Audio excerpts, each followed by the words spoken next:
अच्छा पंजोता साहब ये फरमाइए सर, ये 3 एंड स्कूलें हैं। एक तो सुप्रीम कोर्ट ऑफ पाकिस्तान ने 16 मई को तलब कर लिया है इमरान खान साहब को कि वो वीडियो लिंक पे सुप्रीम कोर्ट ऑफ पाकिस्तान, जो मेरा नहीं ख्याल कि फिजिबल है। और दूसरा ये है कि ये मोहसिन अख्तर कियानी साहब का जो बेंच है और उसमें सहाफ़ियों को बुला लिया, सारी गवर्नमेंट को बुला लिया, कोई इदारा उन्होंने छोड़ा नहीं है। इतना लंबा दायरा है कि मेरा नहीं ख्याल उसको समेटा जा सकेगा। और तीसरा बाबर सत्तार साहब का खत। तो ये आप समझते हैं कि एग्जेक्टिव और अदलिया के दरमियान ठीक ठाक लड़ाई चल रही है? देखें चौधरी साहब, बहुत शुक्रिया, आपने मुझे दावत दी। पहला जो आपने सवाल रखा है, खान साहब को पहले भी बार बार ये अदालतों ने कहा कि उनको पेश किया जाए। सिक्योरिटी के इंतजाम सरकार ने करने थे, बहाने बनाए गए, सिक्योरिटी का खदशा है। फिर वीडियो लिंक के जरिए भी कहा गया, उसके ऊपर भी कहा गया कि वहां पर जो है ना नेट फैसिलिटी नहीं है, अभी तक फैसिलिटी नहीं है। वैसे व्हाट्सएप के ऊपर आप ऑर्डर भी ले रहे हैं, आप वहां पर आपके पास नेट अवेलेबल है, लेकिन यहाँ पर सिर्फ उनकी पेशी के हवाले से है, तो वो आप चाहते हैं कि उनकी तस्वीर ना बाहर आए, या वो जो है सिर्फ और सिर्फ तोड़ने के लिए ऐसे ओछे हथ करने हैं कि वो कहीं जितना उनके ऊपर प्रेशर डाला जा सके, या ये कह लें कि कौम के सामने उनकी कोई झलक नजर ना आ जाए। और कोई मसला नहीं है, उनका हक है, उन्होंने खुद विश जाहिर किया है। और आज भी अगर देखें तो चीफ जस्टिस साहब कह रहे थे जी कि जो है वो उनके आने की जरूरत नहीं है। ये तो जस्टिस अतर मल्ला साहब ने कहा कि उन्होंने जब विश की है और उनकी हवाले से दरखास्त है, तो क्यों नहीं उनको इसके अंदर बुलाया जा सकता? तो वो नैब तरामीम तो पुराना हो गया है, वो जाहिर है नजरसानी पे है, उसमें स्टेक होल्डर नहीं है इमरान खान साहब। नहीं, या तो उनको केस हो नहीं, देखें पुराना कोई केस नहीं हुआ, केस चल रहा है। और केस पुराना हो या नया हो, जब केस ज़ेरे इल्तवा है और उसके ऊपर समात है, तो वो अपना मौकफ देना चाहते हैं, वो उनका हक है। ठीक। दूसरे नंबर पर जो ये ऑडियो लीक के ऊपर लेटर भेजा गया है, ये बुशरा बीबी साहबा की फोन टैपिंग, लतीफ खोसा साहब से बात कर रहे थे, खान साहब के फोन टैपिंग, उनके घर में उनको जो है डिवाइसेस लगाई गई और रिकॉर्डिंग करके, और ये जजेस जो उस लेटर के अंदर कह रहे हैं कि हमारे बेडरूम्स के अंदर अब ये पहुंच गए और वहां पर जो लगाकर और सिर्फ ब्लैकमेलिंग से कि अपनी मर्जी के फैसले करवाए जाएं, तो ये एजेंसियों की जो मुदाखलत है ये बंद होनी चाहिए। और आज भी अगर उन्होंने कहा है तो मैं हैरान हूं कि 3 लोग जिनको स्पेशल इंस्ट्रक्शंस दी गई हैं कि आप जाएं, कि उस दिन तो हमने प्रेस कॉन्फ्रेंस की 9 मई के ऊपर और पीटीआई ने रिबटल किया, लेकिन इस दफा आप तीनों जाएं और जाकर हमें हमारा दिफा करें कि वो जी डायरेक्ट नहीं कोई इन्वॉल्वमेंट हुई थी, इनडायरेक्ट मेरे जरिए पैगाम गया था कि आप इस मामले से पीछे हट जाएं। जज साहब ने यह कहा था कि आए जनाब, डीजी को बुलाया, आईबी को बुलाया, और उसमें उन्होंने आईएसआई को नोटिस किए कि आए आप बताएं जी कि कैसे पीटीए को गया, तो तमाम लोग आकर बताएं कि कैसे ये रिकॉर्डिंग्स की जाती हैं और किस कानून के तहत उन्हें फिर रिलीज किया जाता है, कैसे लोगों को ब्लैकमेल किया जा रहा है, प्रोसेस। तो उस प्रोसेस को जो है आप लोगों के सामने, ये कौन सा सीक्रेट था जो आपने कौमी सलामती का समझा और आप लोगों के घरों की जो है वो बेडरूम्स और घुस के आप वीडियोस बनाते हैं और उनकी रिकॉर्डिंग करके और फिर उनको ब्लैकमेल करते हैं और फिर कहते हैं कि ये नेशनल सिक्योरिटी का मामला है। ये कहां पर नेशनल सिक्योरिटी का मामला है? ये कहां पर होता है? आईएसआई की जिम्मेदारी है। देखिए खान साहब का बयान अगर आया है तो खान साहब का देखिए वो अगर बयान आया है वो और मामला है, वो यहां मामला और क्या है? नहीं देखिए उस वक्त यही तो रोना खान साहब हमारी वीडियो खान साहब ने कहा हो कि जनाब बिल्कुल रिकॉर्डिंग वो घरों के अंदर की जा सकती है, उनके डिवाइसेस जो हैं वो लगाकर उनके कैमरे से वीडियो रिकॉर्ड की। ये लीक्स का मसला है, वीडियो लीक्स का, ऑडियो लीक्स का, ऐसा ही है ना? जी जी। लेकिन ये जो जज साहब का खत है वो कैसे लीक हो जाता सर? ये तो बड़ा इंपॉर्टेंट है। ये तो मैं आपसे पूछने वाला था कि ये मीडिया ने लीक किया है या ये देखें, 2 ही चीजें होती है, या जज साहब का खत है, दूसरा चीफ साहब के पास है। 2, एक भेजने वाला होता है, एक रिसीव करने वाला होता है, लेकिन इसके सब्सटेंस या कंटेंट्स जो है वो मीडिया पे आते हैं। ये को समझ नहीं आ रही, इसकी भी वैसे प्रोब होनी चाहिए किस तरह आता है। या तो जज साहब कहें ठीक है मैंने एक लेटर भेज दिया है, पब्लिक डॉक्यूमेंट्स है, पब्लिक कर दें तो वो उसमें कोई इशू नहीं है कि जी वो मेरी ग्रीवियंस है वो आ जाएगी। तो अदरवाइज जो देखें असल चीज़ ये ट्रांसपेरेंसी होनी चाहिए। जो एजेंसियां भी कोई इंटरफेरेंस कर रही हैं तो वो कहते हैं जी आप सामने आ गए। अगर किसी को कहते हैं जज साहब को जी हमें चैम्बर में सुने, तो मेरे हाल में रोजाना जो सीक्रेट होती हैं चीज़ें, तो कहते हैं जी ये हमारे पास ये जो एनवेलप है ये हम आपको चैम्बर में दिखाना चाहते हैं, तो जज मानते हैं, कहते हैं ठीक है आप चैम्बर में दिखाएं, या अगर ना मानना तो कहते हैं जी नहीं ओपन करेंगे, हम कोर्ट के सामने खोलेंगे। तो इसमें ये चीज़ें होती है, ट्रांसपेरेंसी जब तक चीज़ों में ना हो ना तो उसमें शुगू कुछ बात पैदा होते हैं। वैसे जहाँ तक एजेंसियों की इंटरफेरेंस की बात है, देखें क्या 2018 में इंटरफेरेंस नहीं हो रही थी और उसको पीटीआई इंडोर्स नहीं कर रही थी कि आप इंटरफेरेंस ठीक है, आप सिर्फ अभी क्लिप चला देंगे चला सकते हैं। इमरान खान के बारे में मेरा तो ये स्टांस है कि अब आप अब माफी मांग के एक स्टांस लेने के आने के लिए ये काम बंद होना चाहिए। चाहे उस वक्त गलत हो रहा था तो अब भी गलत है, अगर अब गलत है तो उस वक्त भी गलत था। मतलब ये इस तरह नहीं हो सकता कि अगर आप बेनिफिशियरी हो तो फिर तो ठीक है हर चीज, अगर आप बेनिफिशियरी नहीं आप लूजिंग एंड पे है तो फिर गलत है। देखिए ना अब देखिए सर, एक वाकया ये है कि जब मियां नवाज शरीफ वापस आए थे ना जी, मियां नवाज शरीफ और मरियम साहिबा 2018 में इलेक्शन से पहले, तो अब इमरान खान साहब के अपने साथी कह रहे हैं कि इमरान खान साहब जनरल बाजवा साहब के पास गए और उन्हें कहा जी कि इसको वहीं से गिरफ्तार होना चाहिए, इसे बाहर नहीं निकलना चाहिए। यानी इस हद तक इंटरवेंशन थी कि आर्मी चीफ को कहा जा रहा है कि इसको वहां से नहीं आना चाहिए, और उसमें अदलिया इन्वॉल्व है सारे।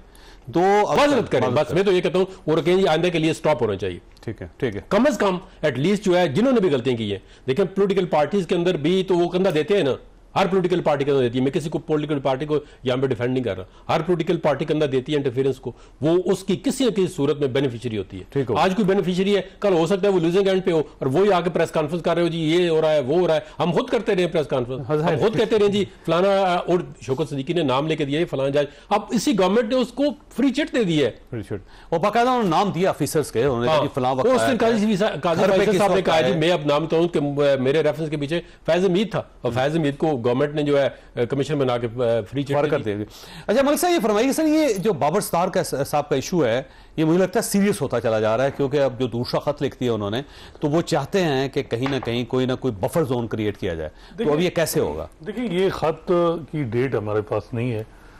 ये खत बज़ाहिर लग रहा है कि जो वो 3 हफ्ते 2 हफ्ते पहले लिखे गए थे, जैसे मोहसिन अख्तर कैनी और जैसे बाबर सत्तार की तरफ से जो एडमिनिस्ट्रेटिव कमेटीज हैं ठीक इस्लामाबाद हाई कोर्ट की, कि जी ये कंपेन चल रही है, इस मामले में नोटिस लिया जाए। 27/4 को लिखी। जी जी।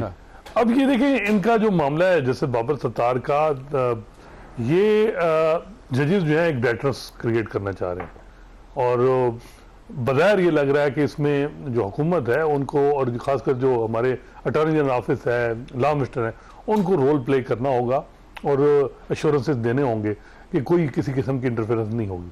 बगैर अभी तक ट्रस्ट नहीं है अदलिया जजेस को, मेजॉरिटी जजेस को। चीफ जस्टिस काजी फैसा, उनकी सोच जरा डिफरेंट है, लेकिन मेजॉरिटी जजेस सुपीरियर जुडिशरी में इस वक्त तकरीबन 125 जजेस हैं, 5 हाई कोर्ट और सुप्रीम कोर्ट, और इसमें मेजॉरिटी जजेस जो हैं वो खुश नहीं है जिस तरीके से इंटरफेरेंस चल रही है, खासकर 1 साल में।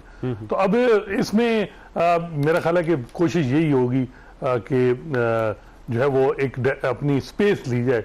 अब एस्टैब्लिशमेंट और हुकूमत को भी बड़े महाज का सामना है। कश्मीर में जिस तरह प्रोटेस्ट चल रहे हैं, अब पीटीआई का बहुत ज़्यादा प्रेशर है जिस तरीके से, और ऐसा लग रहा है कि पीटीआई के वर्कर सपोर्टर लीडर्स में खौफ ही ख़त्म हो गया, जो एक माजी में रहा है कि कुछ 6-7 महीने हम देख रहे थे कि उस तरह अब इनकी ट्यून सख्त हो रही है और इनको भी कॉन्फिडेंस आ रहा है।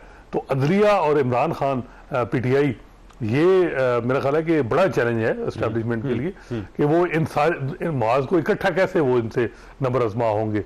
तो देखते हैं कि किसी न किसी फ्रीक को तो उनको जो है वो अपनी जो वो बैकफुट पे जाना होगा, चाहे वो पीटीआई के मामले में जाए, चाहे वो जजेस के मामले में जाए। तारीख तो हमारी बताती है कि जजेस के मामले में हमेशा जो हमारी एस्टैब्लिशमेंट है वो बैकफुट पे गई है। इफ्तिखार चौधरी साहब का मामला, काजी फैसा का, अल्टीमेटली सेटल होती है चीजें जी होंगी। लेकिन जो तीसरे फ्रीक हैं पीटीआई, उनको भी अब उनसे भी बात करनी होगी।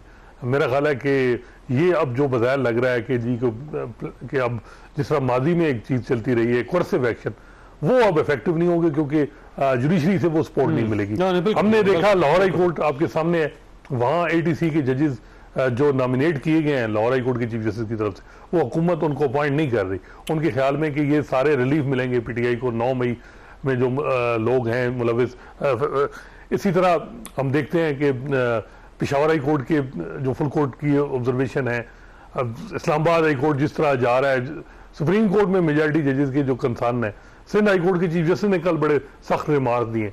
तो ये जुडिशरी की तरफ से जो इस तरह जुडिशरी और इस वक्त जो एस्टैब्लिशमेंट का आमना सामना जो क्लैश है, वो तो पीटीआई को इससे बहुत, अगर देखा जाए तो फायदा हो रहा है, और इनको भी उससे अब देख रहे हैं कि हम अब इन पे वो प्रेशर जो माजी में आज से इलेक्शन से पहले थे वो नहीं है। और असल टर्निंग पॉइंट वो 8 फरवरी का इलेक्शन है, जिसकी वजह से जजेस को में भी कॉन्फिडेंस आया।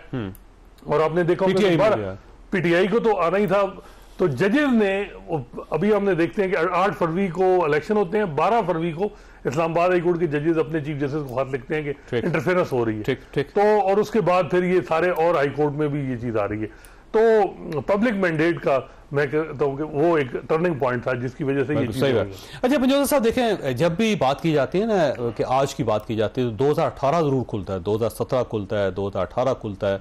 उस वक्त तो बाकायदा फैसले लिख कर दिए जाते थे, व्हाट्सएप पे फैसले होते थे। अरशद मलिक साहब की आप स्टेटमेंट देख लें, वो है, और बाकी जजेस की भी स्टेटमेंट, इवन आप ये शौकत अजीज सिद्दीकी साहब का देख लें।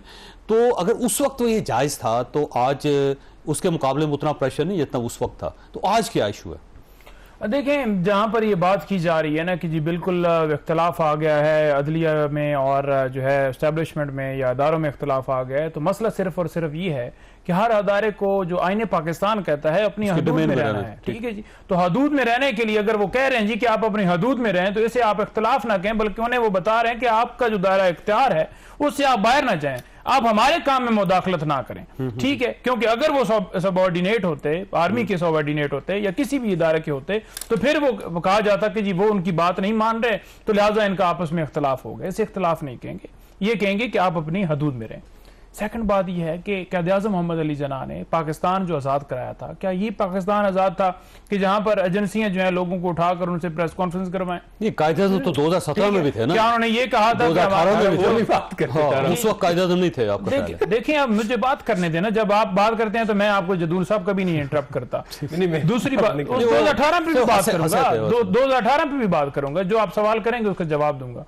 दूसरी बात यह है कि आज मीडिया पे पाबंदी है, आज फलस्तीन के हक में आप बोलते हैं कहाँ मीडिया पे पाबंदी? आप जो कह रहे हैं मुझे दिखाएं, वो मुझे चल रही है दिखाएं सर। कि इमरान खान का नाम चल रहा है, मुझे दिखाएं कि आपके 4 साल में वाशिंग की तस्वीर नहीं चली सर। सर आप पाबंदी का सवाल पूछा है ना, उसका जवाब दे। नवाज शरीफ का पूछे, मैं इमरान खान का नाम ले रहा हूँ, हर शो में ले रहा हूँ भाई, नाम ले रहे हैं, नाम ले रहे हैं। देखो। असेंबली के अंदर तस्वीर दिखाएं तो पीटीवी जो है वहां पर ब्लर कर देते।